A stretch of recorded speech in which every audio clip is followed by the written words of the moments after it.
If you are of a certain age demographic, then you have probably noticed the viral growth of Kei cars and Kei trucks in America.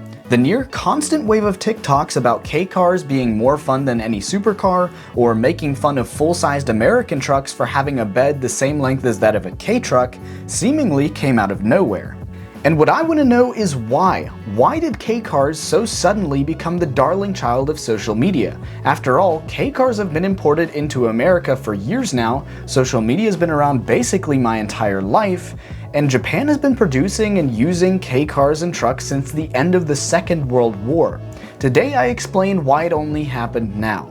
Hello people of the internet, I'm Nico, a man who gets excited over seeing a Pontiac vibe, and in this video I want to talk about how Kei cars evolved from an alternative to motorcycles to an alternative to full-sized cars, and why they really became popular here in the States.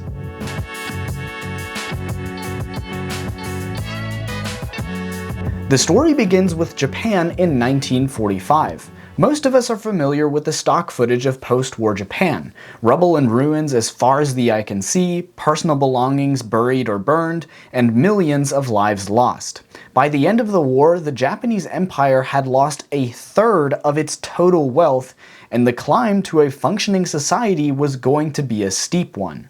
The Japanese, like most peoples, proved quite resilient though, and soon enough, in no small part thanks to the United States, Japan was rebuilding both physically and economically. The only ones maybe struggling more than the ordinary citizens of Japan were Japanese car companies. Cars are, for most people, the second largest purchase behind a house, and aside from travel vloggers and car enthusiasts, most people would choose to forego the car to get a house.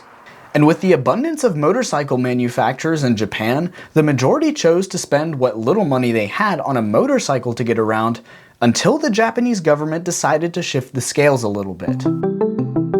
In 1949, the then US-controlled Japanese government introduced the Kei car as a new class of vehicle, purposefully limited in size and engine displacement to keep the cost low, while also lowering taxes on this class of vehicle to incentivize their production.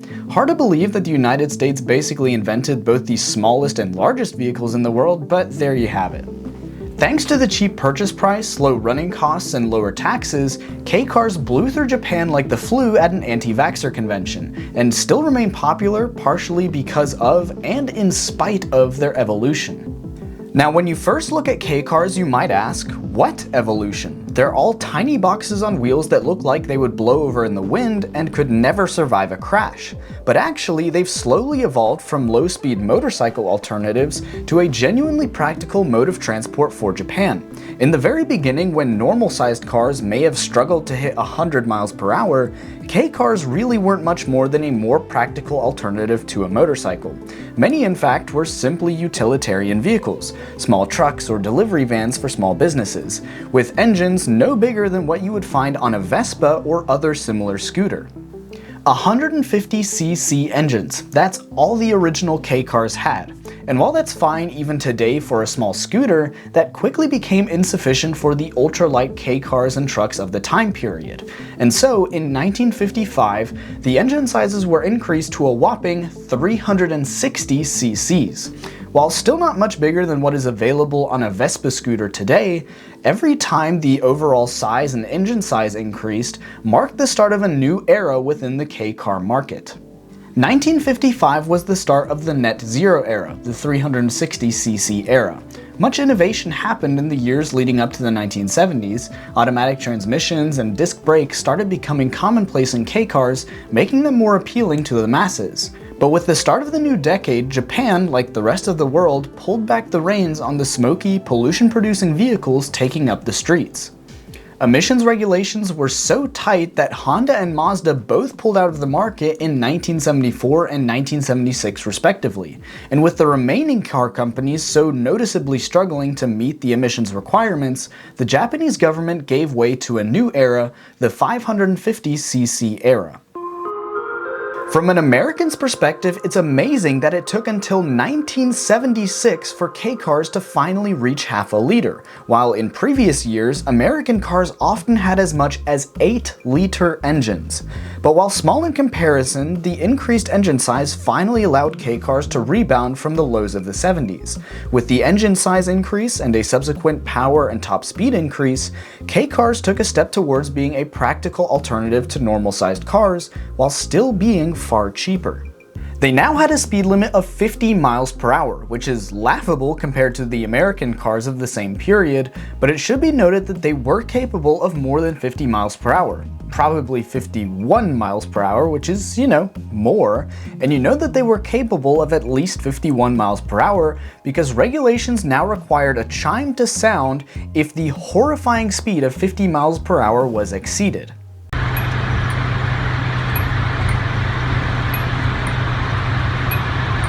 Despite the annoying chime, the years around 1980 were actually pretty good for Kei car sales thanks to the economic struggles Japan was facing around that time, as the cheapness of the Kei car made it the obvious choice for most people. But as the 1980s wore on and the recession passed, companies did what companies do best, which is find tax loopholes. Suzuki discovered that if they could sell a vehicle as a commercial vehicle, but still design it with private use primarily in mind, that they could avoid the 15.5% excise tax, which in part gave Kei cars their bare-bones simplistic reputation. But of course, that would eventually change with the onset of the final evolution of the Kei car. The turn of the decade saw another era start, the 660cc era, which one could say is the era we are still in, but in one crucial respect, this era is a new era. 1990 brought about the most recent engine size increase and overall size increase. Kei cars were now limited to 3.4 meters in length, 2 meters in height, and 1.48 meters in width. To my bald eagle loving friends, that's 2 refrigerators long, 1 refrigerator tall, and a little bit over 1 midget wide. Kei cars now also had a new top speed of 87 miles per hour, but with that, the first ever power limit. This wasn't a legally binding limit, more so a gentleman's agreement to avoid a horsepower war and potentially governmental backlash, so everyone agreed no more than 63 horsepower. There was, however, one Kei car that broke this agreement, and it was one of 2 foreign-made Kei cars. Prior to the 660cc era, all Kei cars were domestic, produced at home by a Japanese company. The 660cc era, however, was the only era to see Kei cars made by a non-Japanese company. One that you maybe already knew of was the Smartfor 2, which, while it wasn't originally a Kei car, it did have a version made with different bumpers, wheels, and track width to be homologated as a Kei car. This, sadly, was not the one to break the gentleman's agreement, because quite frankly, it would have been very amusing if the smart car of all things was the most powerful car in a certain market sector. No, the rule breaker was a British-made car, the Caterham 7160, which had a whole 80 buff horses under its bonnet, which coincidentally is the same number of HDs that the doctor said I have. Likely because of that power figure, or because Caterham had no dealership network in Japan, the Caterham 7 was never actually sold there. And even though the Smartfor 2 was sold in Japan, the sales figures were not much better than the 0 Caterham 7 sold. I couldn't find any exact numbers, but officially the Smart Kei car is the least sold Kei car ever. Compared to that, the Japanese Kei cars sell by the millions, because they literally sell by the millions, despite what happened in 2014. And finally, we get to answer the question, what happened in 2014? And also, why did Kei cars become so popular here in America? Well, what happened in 2014 is that arguably the last decent YouTube Rewind was made, but aside from that, Japan also introduced some pretty hefty tax increases on Kei cars. Kei cars have their own separate tax bracket from ordinary cars, and that tax saw a 50% increase in 2014. Combine that with an increased sales and gasoline tax, and cars suddenly became a less appealing mode of transportation overall, and with that the Kei car was sadly also affected. Likely mostly due to the Kei car tax hike, sales dropped from over 2 million to 1.7 million by 2016, and sales haven't climbed back up to their original heights. Now, to give a better sense of just how popular Kei cars were before the tax increase, let me show you how well Kei cars are still selling in Japan today. These are the sales figures showing the most sold cars in Japan in 2019. You may notice a familiar name further down the list with the Prius, which drastically outsells the Prius here in America, interestingly.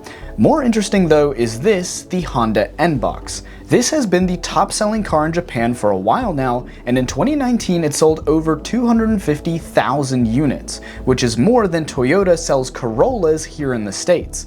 And if you look at the N-Box's 2023 numbers, it is dead even with the Corolla.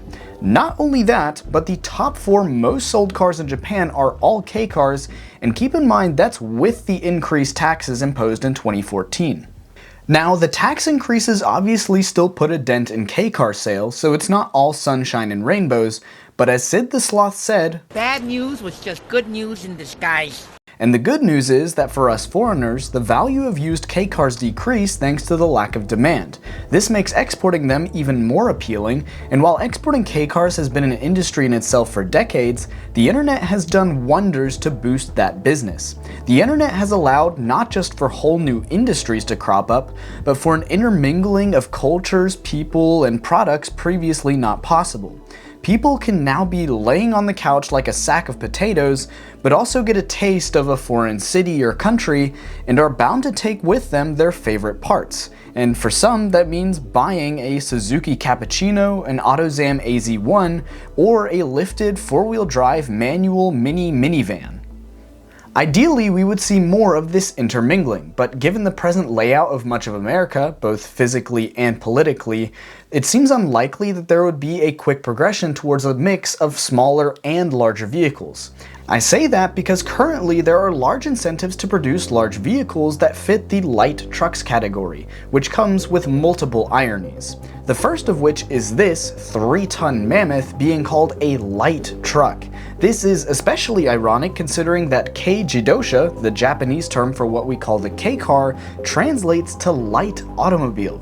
Secondly, these light trucks have less strict emissions and safety requirements than normal passenger cars, which means that everyone buying a large truck or SUV out of fear that they wouldn't fare well in a crash is actually getting a vehicle that is not legally required to meet the same safety standards of normal passenger cars. I did a whole video on that topic, so if you're interested, I'll link it below down in the description. And lastly, because of the aggressive lobbying against public transportation projects, which would alter our needs for the vehicles we do buy, it's unlikely that America sees any major changes in the types of vehicles we see driving around in our local areas. Unless we can change some policies around and educate the general public on the importance of other means of transportation so that not everyone is confined to wasting hours of their lives every day sitting in this shit, we won't see cute little vans, hatchbacks, and sports cars buzzing around in our local towns. Thank you so much for watching. If you enjoyed this video and want to see more videos like this where I explain how the automotive industry affects our lives and vice versa, then hit that subscribe button. It's free and it helps me out more than you might think. If you really enjoyed this video and want to help make these videos possible in the future, I do have a Patreon page, but if you don't want to go that far, that's fine. All I ask is that you hit the like button so that the YouTube algorithm knows to spread this video to more people. I'm hoping my next few videos, one of which will be on the truth behind car recalls, and another on the importance of designing roads to be safe rather than fast, among others, don't take 4 weeks to produce, but in this case, I was a little bit busy fixing the rusted out floor of my car so that it doesn't give out from under me, and so that resulted in this video taking a little bit longer than I wanted. Until next time, people of the internet, peace out.